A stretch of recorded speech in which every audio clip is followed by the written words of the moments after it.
वणक्कम।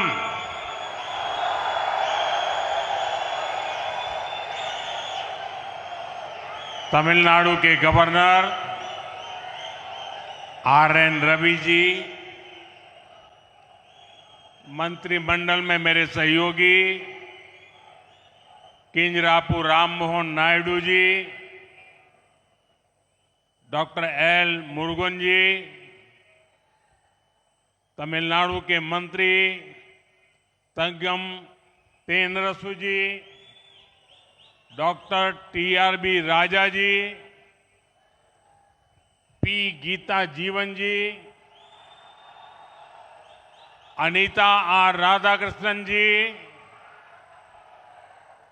सांसद कनिमोळी जी, तमिलनाडु भारतीय जनता पार्टी के अध्यक्ष और हमारे एमएलए नयनार नागेंद्रन जी और तमिलनाडु के मेरे भाई और बहनों, आज करगिल विजय दिवस है। मैं सर्वप्रथम कारगिल के वीरों को नमन करता हूं, शहीदों को श्रद्धांजलि देता हूं। वणक्कम। தமிழ்நாட்டின் மாண்புமிகு ஆளுநர் ஆர்.என். ரவி அவர்களே, அமைச்சரவையில் என் சகாவான கிஞ்சரப்பு ராமமோகன் நாயுடு அவர்களே, டாக்டர் எல். முருகன் அவர்களே, தமிழ்நாட்டின் அமைச்சர் தங்கம் தென்னரசு அவர்களே, பி. கீதா ஜீவன் அவர்களே, அனிதா ராதாகிருஷ்ணன் அவர்களே, மக்களவை உறுப்பினர் கனிமொழி அவர்களே, சட்டப்பேரவை உறுப்பினர் மற்றும் பாரதிய ஜனதா கட்சியின் தலைவர், மாநில தலைவர் நயினார் நாகேந்திரன் அவர்களே, தமிழ்நாட்டின் என் சகோதர சகோதரிகளே, இன்று கார்கில் வெற்றி திருநாள். நான் முதன்மையாக கார்கில் வீரர்களுக்கு தலை வணங்குகிறேன். உயிர் தியாகிகளுக்கு என் श्रद्धांजलिகளை अर्पणम செய்கிறேன். फ्रेंड्स, मेरा सौभाग्य है कि 4 दिन के विदेश प्रवास के बाद मुझे सीधे भगवान रामेश्वर की इस पावन भूमि पर आने का अवसर मिला। विदेश प्रवास के दौरान भारत और इंग्लैंड के बीच ऐतिहासिक फ्री ट्रेड एग्रीमेंट हुआ है। நண்பர்களே, 4 நாட்கள் அயல் நாடுகள் சுற்றுப்பயணத்திற்கு பிறகு பகவான் ராமேஸ்வரனுடைய புனிதமான மண்ணில் நேரடியாக கால் பதிக்கும் சந்தர்ப்பம் எனக்கு வாய்த்திருக்கிறது. அயல் நாடுகள் பயணத்தின் போது பாரதம் மற்றும் இங்கிலாந்து நாடுகளுக்கு இடையே வரலாற்று பூர்வமான வர்த்தக ஒப்பந்தம் கையெழுத்தாகி இருக்கின்றது. ये भारत पर दुनिया के बढ़ते भरोसे और भारत के नए आत्मविश्वास का प्रतीक है। इसी आत्मविश्वास से हम विकसित भारत बनाएंगे, विकसित तमिलनाडु बनाएंगे। பாரதம் மீது உலகம் அதிகரித்து வரும் நம்பிக்கை, பாரதத்தின் புதிய தன்னம்பிக்கை ஆகியவற்றின் அடையாளம் இது. இந்த தன்னம்பிக்கையோடு நாம் வளர்ச்சியடைந்த பாரதத்தை படைப்போம், வளர்ச்சியடைந்த தமிழ்நாட்டை உருவாக்குவோம். आज भी यहां भगवान रामेश्वर और भगवान तिरुचेंदूर मुरुगन के आशीर्वाद से तूतुकुड़ी में विकास का नया अध्याय लिखा जा रहा है। 2014 में तमिलनाडु को डेवलपमेंट के शिखर पर ले जाने का जो मिशन शुरू हुआ था, तूतुकुड़ी लगातार उसका साक्षी बन रहा है। இன்றும் கூட பகவான் ராமேஸ்வரன் அறுபடை வீட்டின் இரண்டாம் படை வீடாம் திருச்செந்தி நகருரையும் செந்தூர் முருகன் ஆகிய தெய்வங்களின் நல்லாசியோடு தூத்துக்குடியில் வளர்ச்சி பணிகளின் புதிய அத்தியாயம் எழுதப்பட்டு வருகின்றது. 2014ஆம் ஆண்டு தமிழ்நாட்டை வளர்ச்சியின் சிகரங்களுக்கு கொண்டு செல்லும் குறிக்கோள் பயணம் தொடங்கப்பட்டது. தொடர்ந்து அதன் சாட்சியாக தூத்துக்குடி ஆகிக் கொண்டிருக்கின்றது. फ्रेंड्स, पिछले साल फरवरी में मैंने यहां वीओ चिदंबरनार पोर्ट के लिए आउटर हार्बर कंटेनर टर्मिनल का शिलान्यास किया था। उस समय सैकड़ों करोड़ रुपए के प्रोजेक्ट का इनॉग्रेशन भी हुआ था। सितंबर में मैंने नए तूतुकुड़ी इंटरनेशनल कंटेनर टर्मिनल का लोकार्पण किया था। நண்பர்களே, கடந்த ஆண்டு பிப்ரவரி மாதம் நான் இங்கே வாவு சிதம்பரனார் துறைமுகத்திலே வெளிப்புற துறைமுக சரக்கு பெட்டி முனையத்திற்கான அடிக்கல் நாட்டினேன்.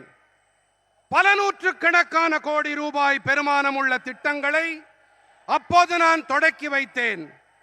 செப்டம்பரிலே புதிய தூத்துக்குடி சர்வதேச சரக்கு பெட்டி முனையத்தை குடிமக்களுக்கு நான் அர்ப்பணம் செய்தேன். आज एक बार फिर यहां 4800 करोड़ रुपीस के प्रोजेक्ट का लोकार्पण और शिलान्यास किया गया है। इनमें एयरपोर्ट, हाईवेज, पोर्ट्स और रेलवे के प्रोजेक्ट्स हैं और पावर सेक्टर से जुड़े अहम इनिशिएटिव भी है। मैं आप सभी को, तमिलनाडु की जनता को इसकी बहुत बहुत बधाई देता हूं। இன்று 4800 கோடி ரூபாய் பெருமானம் உள்ள திட்டங்கள் மக்களுக்கு அர்ப்பணிக்கப்படவும் இருக்கின்றன, அடிக்கல் நாட்டப்படவும் இருக்கின்றன. இவற்றில் விமான நிலையங்கள், நெடுஞ்சாலைகள், துறைமுகங்கள் மற்றும் ரயில்வே துறையின் திட்டங்களோடு எரிசக்தி துறை சார்ந்த முக்கியமான முன்னெடுப்புகள் இருக்கின்றன. நான் உங்கள் அனைவருக்கும், தமிழ்நாட்டின் மக்களுக்கும் இதன் பொருட்டு வாழ்த்துக்களை தெரிவித்துக் கொள்கிறேன். साथियों, इंफ्रास्ट्रक्चर और एनर्जी ये किसी भी स्टेट के डेवलपमेंट की बैकबोन होते हैं। इन 11 इयर्स में इंफ्रा और एनर्जी पर हमारा फोकस ये बताता है कि तमिलनाडु का विकास हमारी कितनी बड़ी प्रायोरिटी है। आज की सभी परियोजनाएं भी तूतुकुड़ी और तमिलनाडु को कनेक्टिविटी, क्लीन एनर्जी और नई अपॉर्चुनिटीज का हब बनाएगी। நண்பர்களே, உள்கட்டமைப்பு மற்றும் எரிசக்தி இவை எந்த ஒரு மாநிலத்தின் முன்னேற்றத்திற்கும் முதுகெலும்பு போன்றவை. இந்த 11 ஆண்டுகளிலே உள்கட்டமைப்பு மற்றும் எரிசக்தி துறைகளின் மீது நமது முனைப்பான கவனம் நமக்கு என்ன தெரிவிக்கிறது என்றால், தமிழ்நாட்டின் வளர்ச்சி நமக்கு எத்தனை முதன்மையானது என்பதைத்தான். இன்றைய அனைத்து திட்டங்களும் இணைப்பு திறன், மாசேற்படுத்தா எரிசக்தி, மற்றும் புதிய வாய்ப்புகள் ஆகியவற்றின் மையப்புள்ளியாக தூத்துக்குடியையும் தமிழ்நாட்டையும் உருவாக்கும். साथियों, तमिलनाडु और तूतुकुड़ी की धरती ने, यहां के लोगों ने सदियों से समृद्ध और सशक्त भारत के लिए अपना योगदान दिया है. इसी धरती पर वी.ओ. चिदंबरम पिल्लई जैसे विजनरी पैदा हुए. उन्होंने गुलामी के दौर में भी समुद्र के जरिए व्यापार की ताकत को समझा. उन्होंने समंदर में स्वदेशी जहाज चलाकर अंग्रेजों को चुनौती दी. நண்பர்களே, தமிழ்நாடு மற்றும் தூத்துக்குடியின் மண்ணும் இங்கிருக்கும் மக்களும் பல நூற்றாண்டு காலமாக, பல நூற்றாண்டுகளாக தன்னிறைவான சக்தி படைத்த பாரதத்திற்காக தங்களுடைய பங்களிப்பை அளித்து வந்திருக்கின்றார்கள். இதே மண்ணில்தான் வ.உ. சிதம்பரம் பிள்ளை அவர்களைப் போன்ற தொலைநோக்காளர்கள் தோன்றினார்கள். அடிமைப்பட்டிருந்த காலத்திலேயே கூட கடல் வழி வாணிபத்தின் சக்தியை புரிந்து கொண்டவர் அவர். ஆழ்கடல்களின் மீது சுதேசி கப்பலை செலுத்தி ஆங்கிலேயர்களுக்கு சவால் விட்டவர் வ.உ. சிதம்பரம் பிள்ளை அவர்கள்.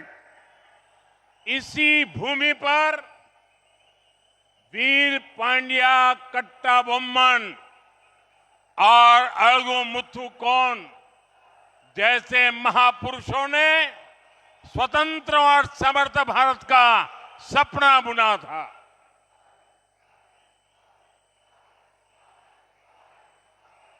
இந்த மண்ணில்தான் வீரபாண்டிய கட்டபொம்மன், அழகுமுத்துக்கோன் போன்ற மாமனிதர்கள் சுதந்திரமான வல்லமை மிகு பாரதம் படைக்கும் கனவை காணச் செய்தார்கள். सुब्रमण्यम भारती जैसे राष्ट्र कवि का जन्म भी यहीं पास में हुआ था.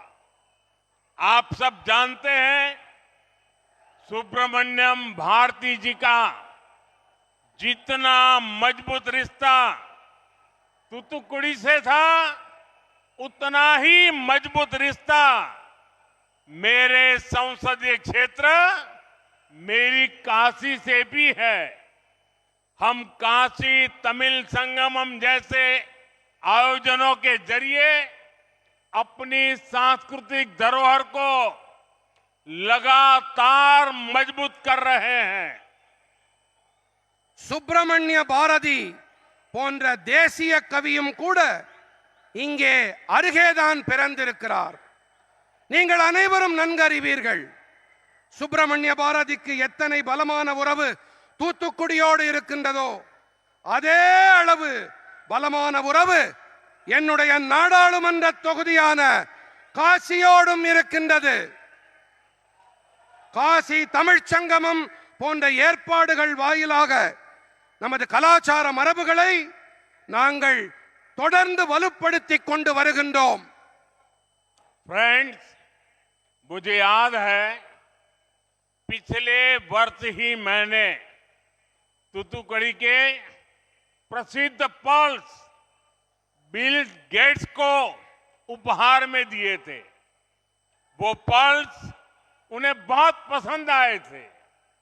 यहां के पांड्या पर्ल्स एक समय पर पूरी दुनिया में भारत की इकोनॉमिक पावर का सिंबल हुआ करते थे. நண்பர்களே, கடந்த ஆண்டுதான் நான் தூத்துக்குடியின் பிரபலமான முத்துக்களை பில்கேட்ஸுக்கு பரிசாக அளித்தது எனக்கு நன்றாக நினைவிருக்கின்றது. அவருக்கு அந்த நல்முத்துக்கள் மிகவும் பிடித்திருந்தது. நமது பாண்டி நாட்டு முத்துக்கள் ஒரு காலத்தில் உலகம் முழுவதிலும் பாரதத்தின் பொருளாதார வல்லமையின் அடையாளமாக இருந்து வந்தது. साथियों, आज हम यहां अपने प्रयासों से विकसित तमिलनाडु और विकसित भारत के विजन को आगे बढ़ा रहे हैं। ब्रिटेन और भारत के बीच फ्री ट्रेड एग्रीमेंट हुआ है। एफटीए भी इसी विजन को गति देता है। நண்பர்களே, இன்று நாம் இங்கே நமது முயற்சிகளின் காரணமாக வளர்ச்சியடைந்த தமிழ்நாடு மற்றும் வளர்ச்சியடைந்த பாரதம் என்ற தொலைநோக்கினை முன்னெடுத்து முன்னேறி கொண்டிருக்கின்றோம். பிரிட்டன் மற்றும் பாரதத்திற்கு இடையே நடந்த எஃப்டிஏ தடையில்லா வர்த்தக ஒப்பந்தமும் கூட இந்த தொலைநோக்கிற்கு வேகம் அளிக்கின்றது. आज भारत की ग्रोथ में दुनिया अपनी ग्रोथ देख रही है। ये एग्रीमेंट भी भारत की अर्थव्यवस्था को नई मजबूती देगा। इससे दुनिया की तीसरी बड़ी इकोनॉमी बनने की हमारी रफ्तार और तेज होगी। இன்று பாரதத்தின் வளர்ச்சியிலே உலகம் தனது வளர்ச்சியை காண்கிறது. இந்த ஒப்பந்தமும் கூட பாரதத்தின் பொருளாதாரத்திற்கு புதிய பலத்தை அளிக்கும். இதனால் உலகத்தின் மூன்றாவது பெரிய பொருளாதாரமாக ஆகும். நமது வேகம் இன்னும் விரைவாகும். साथियों, इस एफटीए एग्रीमेंट के बाद ब्रिटेन में बिकने वाले 99% भारतीय प्रोडक्ट्स पर कोई टैक्स नहीं लगेगा। ब्रिटेन में भारतीय चीजें सस्ती होंगी तो वहां डिमांड बढ़ेगी और यहां भारत में उन चीजों के निर्माण के लिए ज्यादा मौके बनेंगे। நண்பர்களே, இந்த ஒப்பந்தத்திற்கு பிறகு பிரிட்டனில் விற்பனையாகும் 99% பாரத நாட்டு பொருட்களின் மீது எந்த ஒரு வரியும் விதிக்கப்படாது. பிரிட்டனில் பாரத நாட்டு பொருட்கள் விலை மலிவானவையாக இருக்கும். அங்கே அவற்றுக்கான தேவை அதிகரிக்கும். அதே வேளையில் இங்கே பாரதத்திலே அந்த பொருட்களை உருவாக்க அதிக வாய்ப்புகள் உருவாகும்.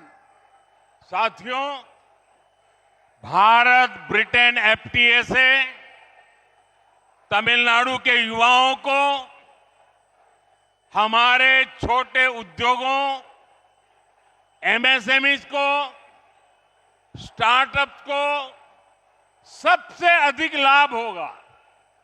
इससे इंडस्ट्री हो, हमारे मछुआरे भाई बहन हो या फिर रिसर्च और इनोवेशन, सबके लिए फायदा ही फायदा है।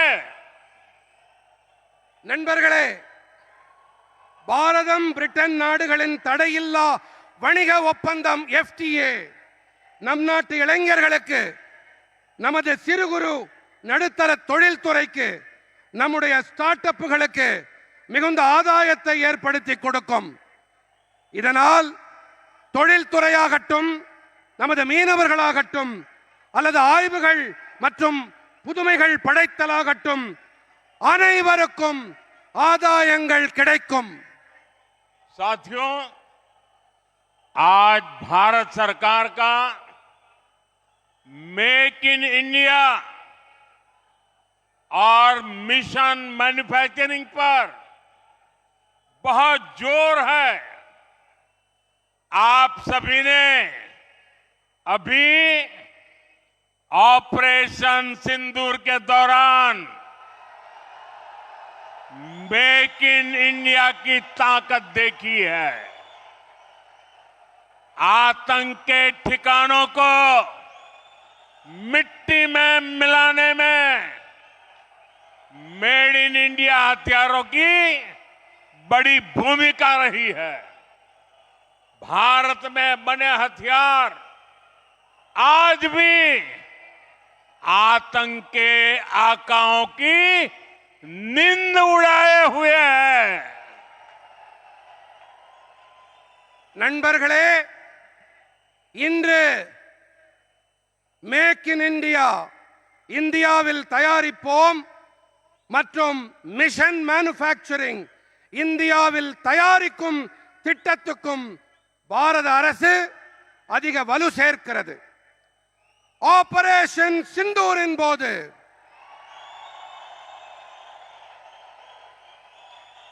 இந்தியாவில் தயாரிப்போம் குறிக்கோளின் பலத்தை கண்கூடாக பார்த்திருப்பீர்கள். பயங்கரவாதிகளின் பதுங்கியிடங்களை மண்ணோடு மண்ணாக்கியதில்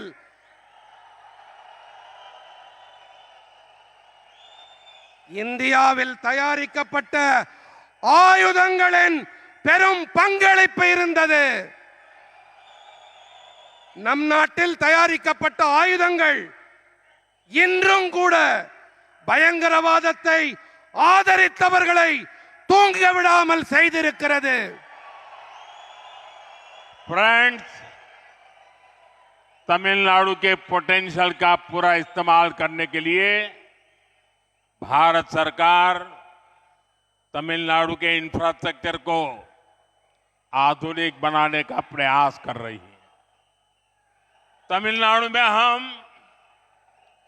पोर्ट इंफ्रास्ट्रक्चर को हाईटेक बना रहे हैं, साथ ही एयरपोर्ट, हाईवेज और रोडवेज को भी आपस में इंटीग्रेट कर रहे हैं।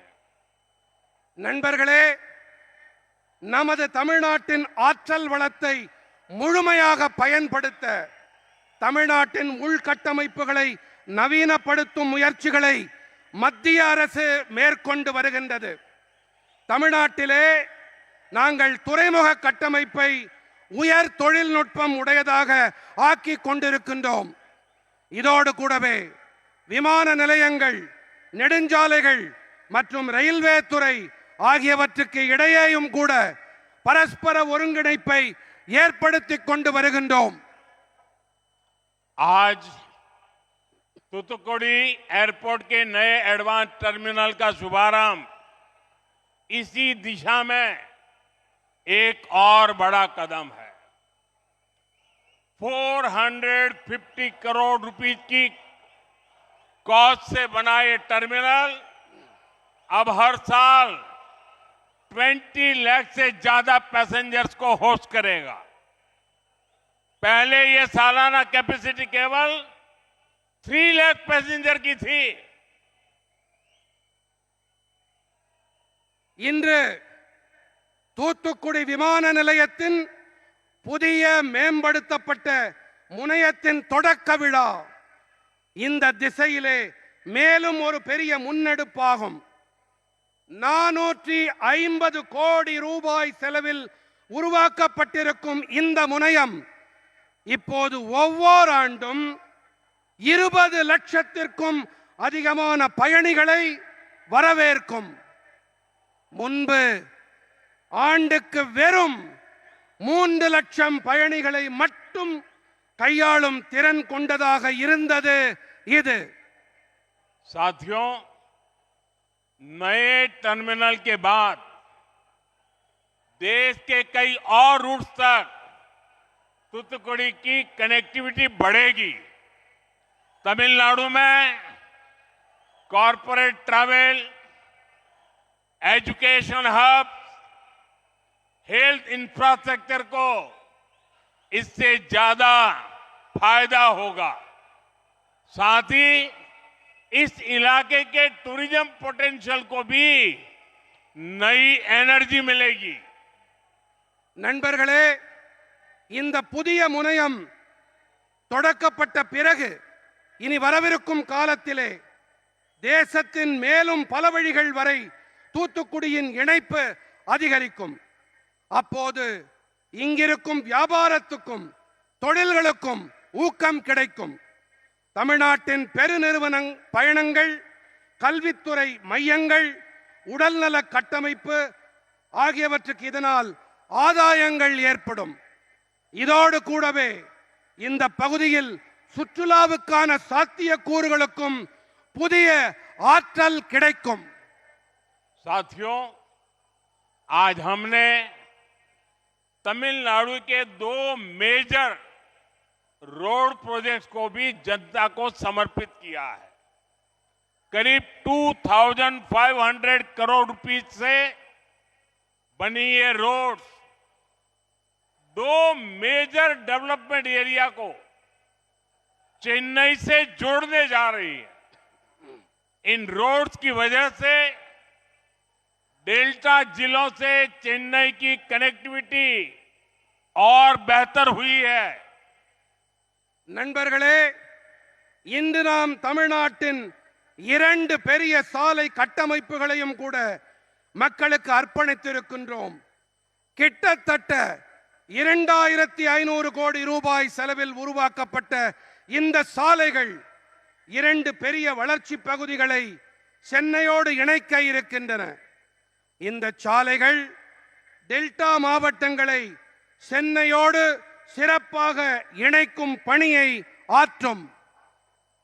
साथियों, इन प्रोजेक्ट्स की मदद से तूतुकुड़ी पोर्ट की कनेक्टिविटी भी बहुत बेहतर हुई है. ये रोड्स इस पूरे इलाके के लिए ईज ऑफ लिविंग को भी बढ़ाएगी, साथ ही ट्रेड और एम्प्लॉयमेंट के नए रास्ते भी खोलेगी.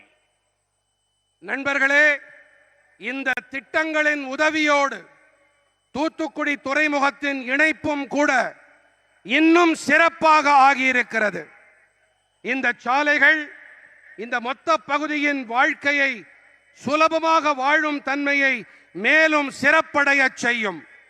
இது கூடவே வர்த்தகம், வேலை வாய்ப்புக்குமான புதிய பாதைகளும் திறக்கும்.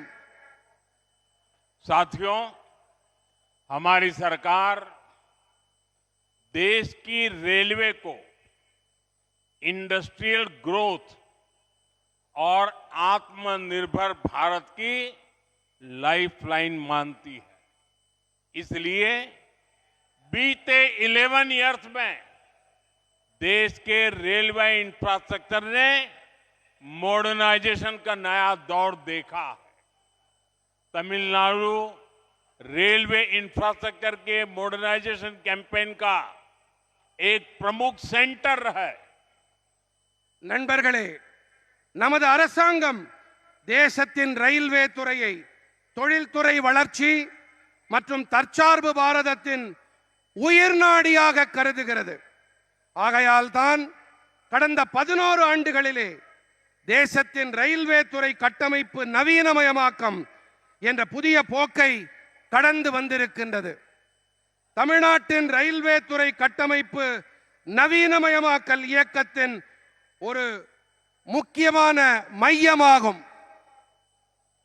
हमारी सरकार अमृत भारत स्टेशन स्कीम के तहत तमिलनाडु के 77 स्टेशंस का रीडेवलपमेंट कर रही है. आधुनिक वंदे भारत ट्रेनों के जरिए तमिलनाडु के लोगों को नया एक्सपीरियंस मिल रहा है.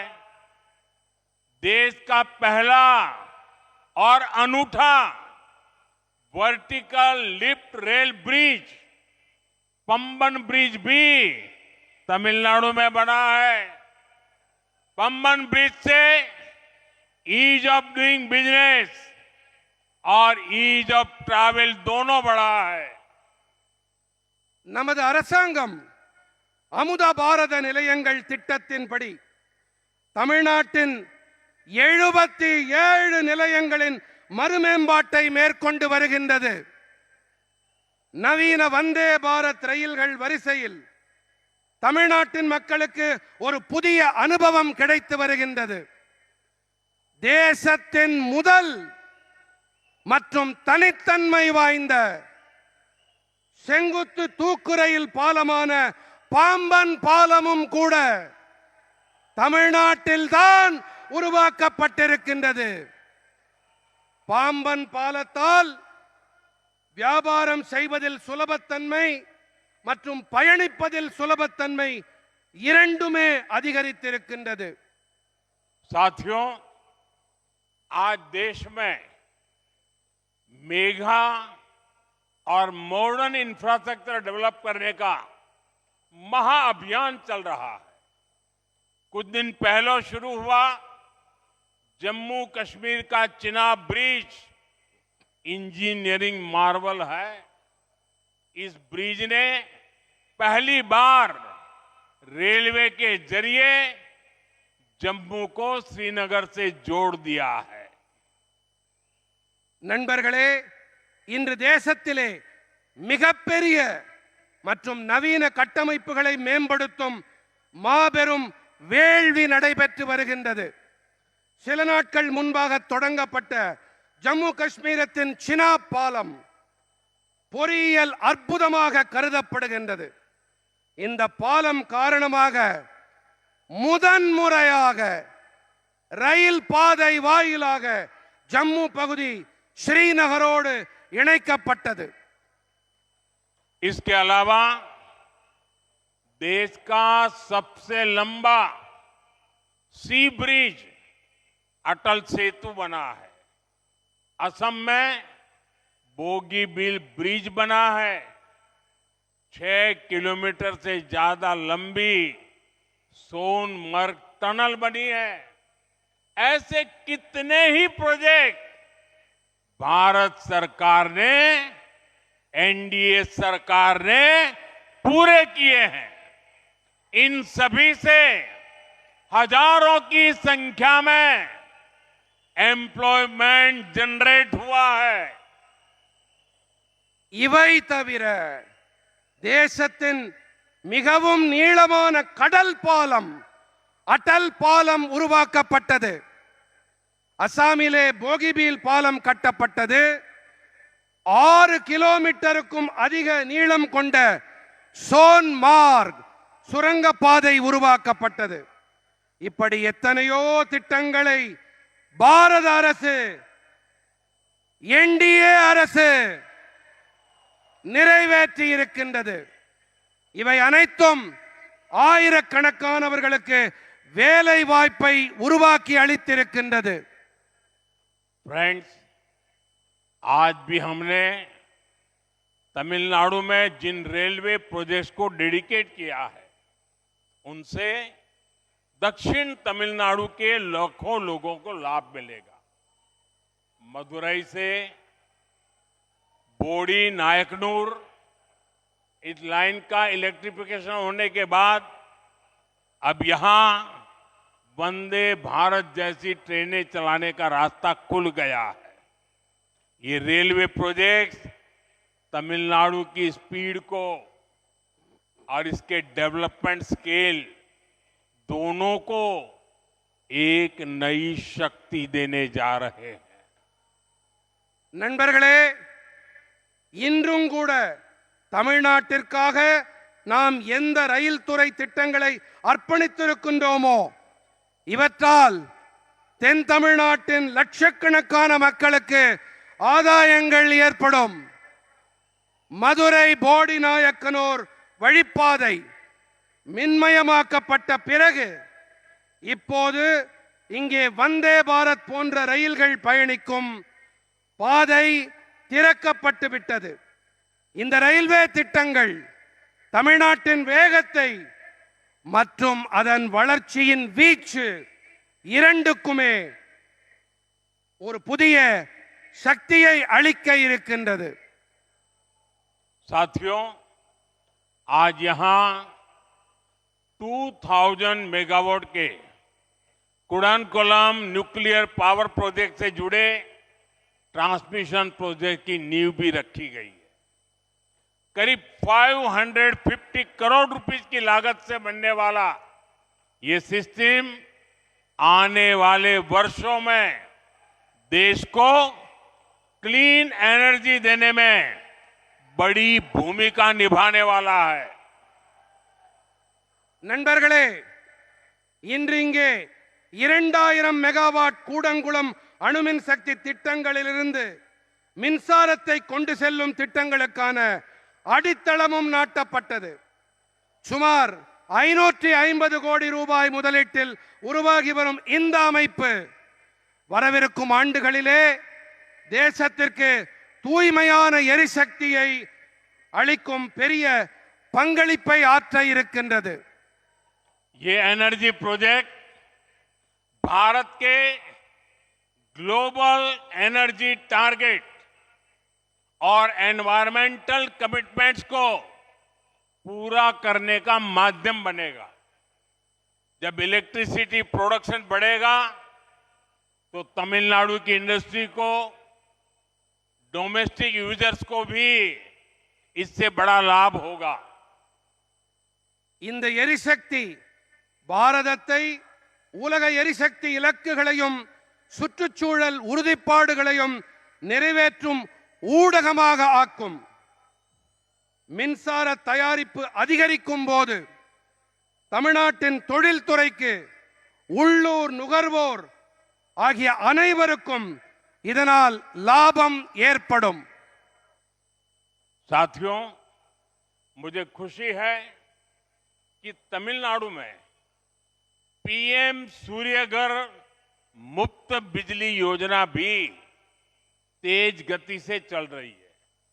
अब तक सरकार को करीब 1 लाख एप्लीकेशन मिल चुकी है और 40,000 सोलर रूफटॉप इंस्टॉलेशन पूरे हो चुके हैं. ये योजना न केवल फ्री और क्लीन बिजली दे रही है, बल्कि हजारों की संख्या में ग्रीन जॉब्स भी पैदा कर रही है. நண்பர்களே, தமிழ்நாட்டில் பிரதம மந்திரி சூரிய சக்தி வீடு இலவச மின்னாற்றல் திட்டத்தின்படி விரைவான கதியிலே செயல்பட்டு வருகின்றது. இது எனக்கு மிகவும் மகிழ்ச்சியை அளிக்கின்றது. இதுவரை சுமார் 1 லட்சம் விண்ணப்பங்கள் வந்துவிட்டன. 40,000 சூரிய சக்தி கூரை மீதான கருவிகள் பொருத்தப்பட்டு விட்டன. இந்த திட்டம் இலவசமானது. மாசேற்படுத்தா மின் சக்தியை அளிப்பது மட்டுமல்ல, ஆயிரக்கணக்கான எண்ணிக்கையில் பசுமை வேலை வாய்ப்புகளை உருவாக்கி கொண்டும் வருகின்றது. साथियों, तमिलनाडु का डेवलप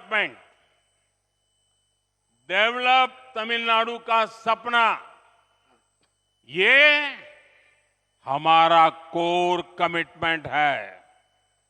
हमने तमिलनाडु के डेवलपमेंट से जुड़ी पॉलिसीज को निरंतर प्राथमिकता दी है. நண்பர்களே, தமிழ்நாட்டின் வளர்ச்சி, மேம்பட்ட தமிழ்நாடு என்ற கனவு, இவை நமது முக்கியமான உறுதிப்பாடுகளாகும். நாங்கள் தமிழ்நாட்டின் வளர்ச்சியோடு தொடர்புடைய கொள்கைகளுக்கு தொடர்ந்து முதன்மை அளித்து வந்திருக்கின்றோம். पिछले 1 दशक में केंद्र सरकार ने डिवॉल्यूशन के जरिए तमिलनाडु को 3 लाख करोड़ रुपए भेजे हैं. ये अमाउंट पिछली यूपीए सरकार द्वारा भेजी गई राशि की तुलना में मोर देन 3 टाइम्स है. கடந்த தசாப்தத்திலே மத்திய அரசு நிதி ஒதுக்கீடு என்ற வகையிலே தமிழ்நாட்டுக்கு 3 லட்சம் கோடி ரூபாயை அளித்திருக்கின்றது. இந்த தொகை கடந்த யூபிஏ அரசாங்கம் வாயிலாக அளிக்கப்பட்ட தொகையோடு ஒப்பீடு செய்யும் போது 3 மடங்குக்கும் அதிகமானது. इन 11 इयर्स में तमिलनाडु को 11 न्यू मेडिकल कॉलेजेस मिले हैं। पहली बार कोस्टल एरियाज में फिशरीज सेक्टर से जुड़े समुदायों की किसी सरकार ने इतनी चिंता की है। ब्लू रिवॉल्यूशन के जरिए हम कोस्टल इकोनॉमी को विस्तार दे रहे हैं। இந்த 11 ஆண்டுகளிலே தமிழ்நாட்டுக்கு 11 புதிய மருத்துவக் கல்லூரிகள், முதன்முறையாக கரையோர பகுதிகளின் மீன்பிடி துறையோடு தொடர்புடைய சமூகங்களுக்கு எந்த ஒரு அரசும் இத்தனை கரிசனத்தையும் அக்கறையையும் வெளிப்படுத்தியதே இல்லை. நீல புரட்சி வாயிலாக நாங்கள் கரையோர பொருளாதாரத்திற்கு விரிவாக்கம் அளித்து வருகின்றோம். साथियों, आज तूतुकुड़ी के ये धरती विकास के नए अध्याय की साक्षी बन रही है। कनेक्टिविटी, पावर ट्रांसमिशन, इंफ्रास्ट्रक्चर के सारे प्रोजेक्ट विकसित तमिलनाडु, विकसित भारत का सशक्त आधार बनाने वाले हैं। मैं एक बार फिर तमिलनाडु के अपने सभी परिवारजनों को इन सारे प्रोजेक्ट्स के लिए बहुत बहुत बधाई देता हूं। बहुत बहुत धन्यवाद। நண்பர்களே, தூத்துக்குடியின் இந்த மண் ஒரு புதிய புரட்சியின் சாட்சியாக ஆகி வருகின்றது. இணைப்பு, மின் பரிமாற்றம், கட்டமைப்பு என இந்த அனைத்து திட்டங்களும் வளர்ச்சியடைந்த தமிழ்நாடு, வளர்ச்சியடைந்த பாரதத்தின் பலம் வாய்ந்த ஆதாரங்களாக ஆக இருக்கின்றன. நான் மீண்டும் ஒரு முறை தமிழ்நாட்டின் அனைத்து குடும்ப உறுப்பினர்களுக்கும் இந்த அனைத்து திட்டங்களுக்குமான என்னுடைய இதயம் கனிந்த நல்வாழ்த்துக்களை தெரிவித்துக் கொள்ளுகிறேன். பல பல நன்றிகள். मेरी एक और प्रार्थना है। आज मैं देख रहा हूं कि आप लोगों का उत्साह बहुत ज्यादा ही है, तो एक काम करिए, अपना मोबाइल फोन निकालिए और मोबाइल फोन की फ्लैश लाइट से ये नए एयरपोर्ट का गौरव बढ़ाइए। நண்பர்களே, இன்று நான் உங்களுடைய கரை புரண்டு ஓடும் உற்சாகத்தை காண்கிறேன். இந்த உற்சாகத்தின் வெளிப்பாடாக உங்கள் மொபைல் பேசியை எடுத்து ஒளியை காட்டுங்கள்.